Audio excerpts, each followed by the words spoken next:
Bé, guanyar un Premi Junceda doncs és un reconeixement, és un moment de celebració, d'il·lusió, de felicitat, no? De sentir que hi ha una recompensa a tot l'esforç que hi ha darrere d'aquest projecte en concret que ha sortit premiat, no? pel jurat.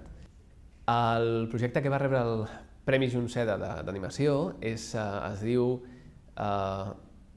Història de la tipografia i és com bé descriu el títol, és una història que explica tota l'evolució tècnica i formal de la tipografia.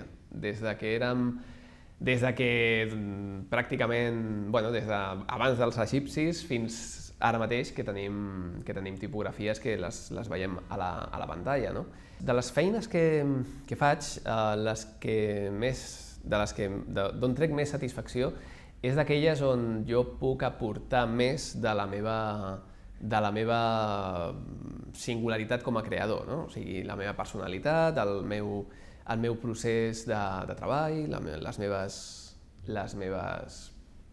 meu background, etc. No? O sigui, quan em deixen llibertat creativa dins del marc d'una direcció d'art, però confien molt en el meu criteri al final. No?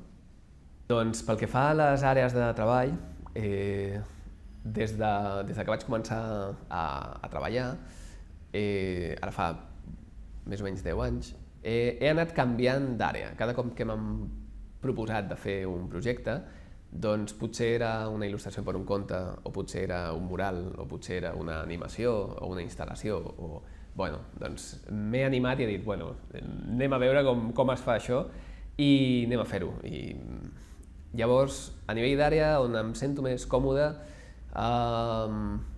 diguéssim que soc una mica camaleònica en aquest sentit. Llavors, m'agrada poder estar una mica en qualsevol tipus de projecte. Aquest projecte que ha resultat premiat és una animació, no? És per veure a pantalla.